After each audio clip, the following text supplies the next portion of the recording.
રાજકોટમાં નકલી દસ્તાવેજનો મામલો સામે આવ્યો છે, તેને લઈને સમાચાર મળી રહ્યા છે। રાજકોટમાં સબ રજિસ્ટ્રાર કચેરીમાં નકલી દસ્તાવેજનો મામલો સામે આવ્યો। સબ રજિસ્ટ્રાર કચેરીમાં બનાવાયા હતા 17 જેટલા નકલી દસ્તાવેજ। કચેરીના ઓપરેટર જયદીપ ઝાલાના આજે રિમાન્ડ પૂરા થશે। ત્યારે સમગ્ર મામલે પ્રદ્યુમન નગર પોલીસ તપાસ ચલાવી રહી છે।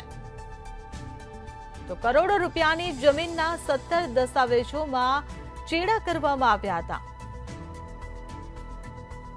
તો 11 દસ્તાવેજો ડમી વ્યક્તિના નામે કરાયાની શંકાના આધારે તપાસ હાથ ધરવામાં આવી છે।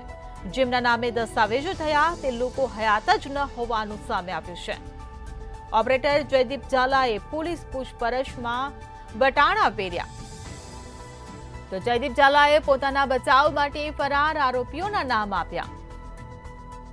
ત્યારે હર્ષ સોહાલિયા એડવોકેટ કિશન ચાવડા મુખ્ય આરોપી હોવાનું કહ્યું।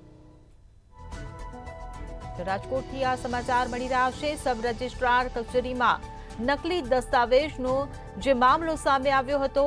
સબ રજિસ્ટ્રાર કચેરીમાં 17 જેટલા નકલી દસ્તાવેજ બનાવવામાં આવ્યા હતા। ત્યારે કચેરીના ઓપરેટર જયદીપ ઝાલાના આજે રિમાન્ડ પૂરા થશે।